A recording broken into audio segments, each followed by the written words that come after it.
So with the drums now laid down, they're sounding pretty complete and just how we'd expect them to sound at the end of the production. I think they're going to benefit from some compression, obviously, but that's something that we're going to approach later.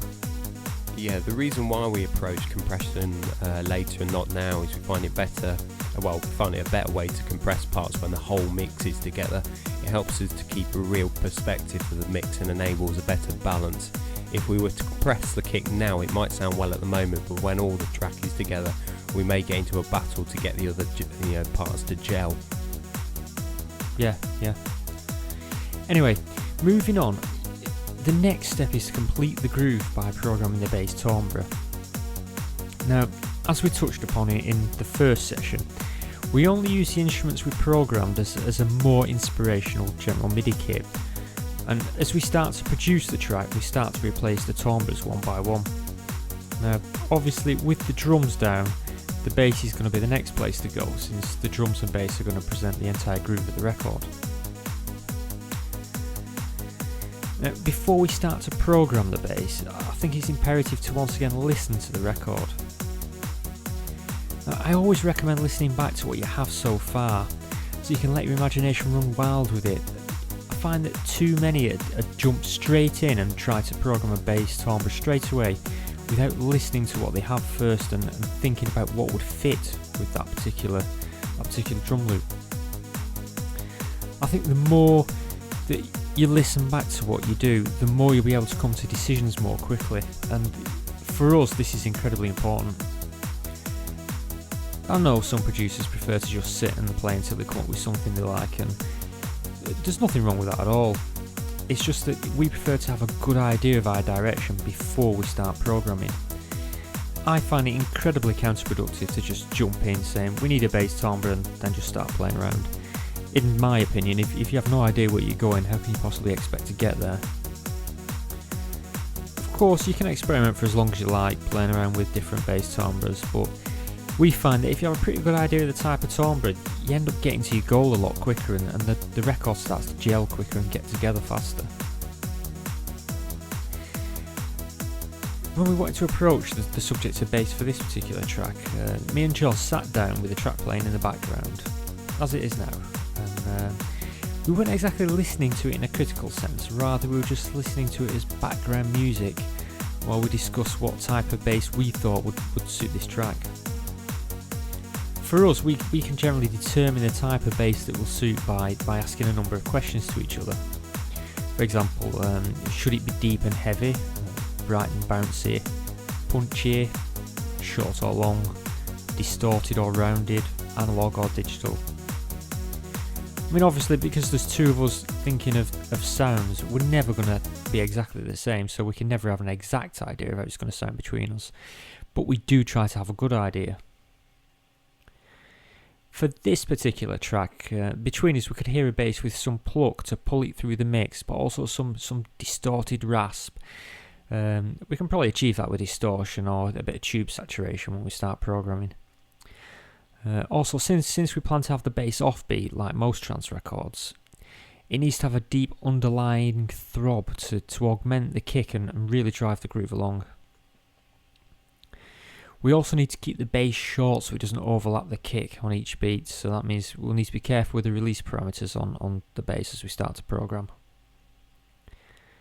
Of course, we're not going to be 100% definite on the sound, but as long as we have a good idea of the timbre's characteristics, when we go into synthesis, we've got a general idea of what we want to tweak and where our goals are, rather than just diving in blind and hoping for the best.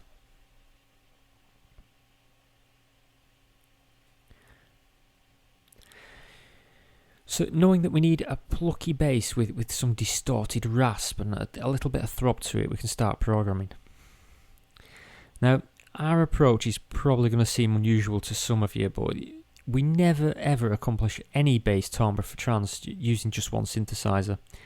Instead, we program the timbres on a number of synthesizers and then use processors and effects to finally sculpt the sound. Generally, I may work on one Mac, John will work on the other, he'll program a timbre, I'll program one, and then we'll merge them together and use filters and EQ to shape the timbre. I suppose in some ways this could be compared to using a typical subtractive synthesizer. You build a complex sound with oscillators and then you finally shape it with the envelopes and the filters. We do the same, we build a complex sound, but we use a number of synthesizers and then sculpt that final signal with processors and effects. Now, the reason we approach a bass for trance this way is simply because different synthesizers have different sonic properties, and the bass in trance is incredibly important. It underpins the leads. Therefore, to build a bass that attracts that interest, we can use the sonic properties of numerous synthesizers. For this example, we'll probably end up using one synth to build the pluck, another for the rasp, another for the throb, and maybe even double up on them a little more just to make it a bit stronger in each individual part that we think the bass needs. Then we'll use the mixing desk in Logic alongside filters, EQ, the SPL Transient Designer and other effects to finally sculpt that together to make it sound like one timbre. Now before I start programming here, I'm again going to reiterate that this course isn't intended for complete beginners, and I'm not going to discuss why we tweak in each individual knob on each synthesizer that we choose. If we did, would be it for the next 6 months. Of course, if there's enough interest, we may look at releasing a DVD on synthesis and programming in the future. So I think we'll start our first bass timbre. We'll use the bass station to get it'll create a pluck with this and also create a throb as well. That's a nice low end, the bass station. Just turn it up a bit quiet there.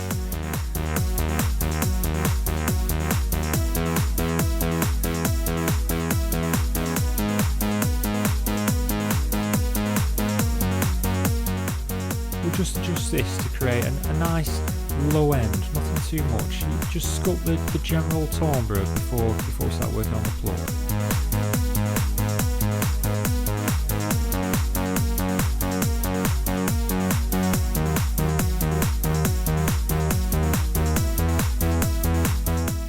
This is the key here to forming any plucky type timbre is the filter envelope decay.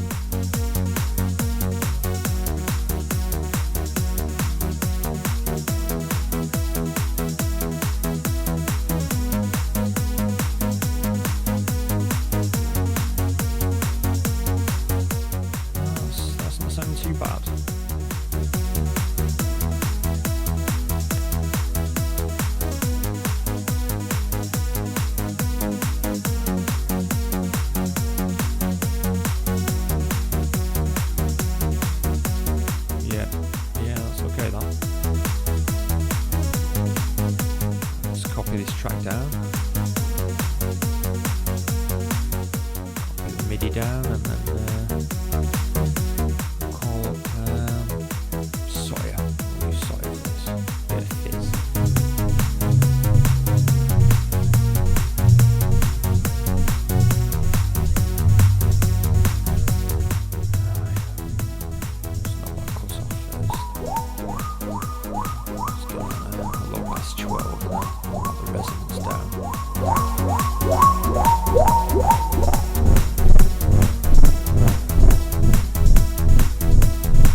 Surely your bass should be in mono and sit dead center so the energy is shared by both speakers. Well, yes, it should, but it's important to understand that we're after a particular timbre here. We're not concerned with mixing. We want to retain a sound that we feel will complement the drums and create a groove suitable for the record. You can always come back, bounce this down, send it to mono.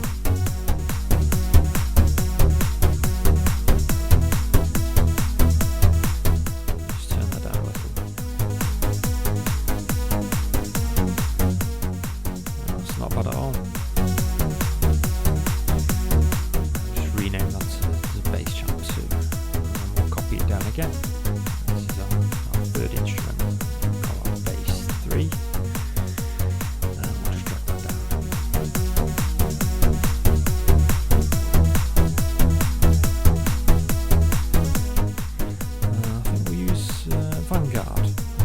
Vanguard for this.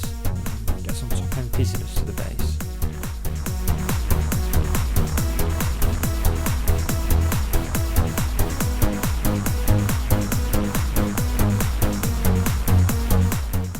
I think I'll need to get this patch under some control first.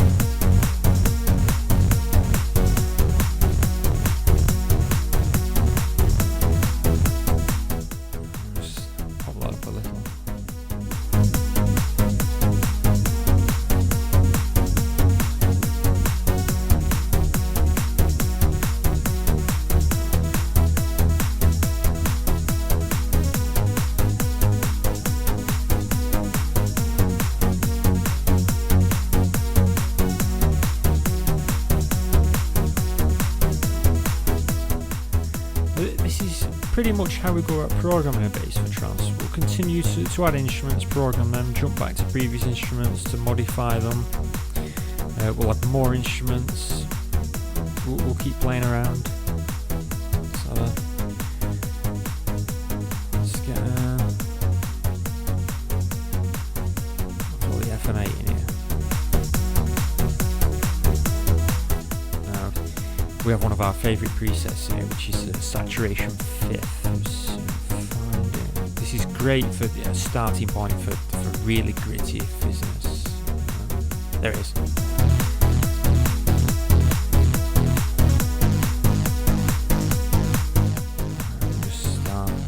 We'll just adjust the timbre first, timbre envelope.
I mean, well, good. What is it?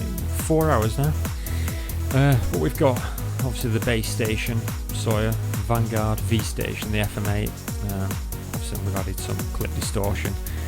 We've got a couple of SPL transient designers in there, tube saturation, the Filter Freak, and some Flux E-Pure. But it's sounding okay. That, yeah, I'm pretty happy with it.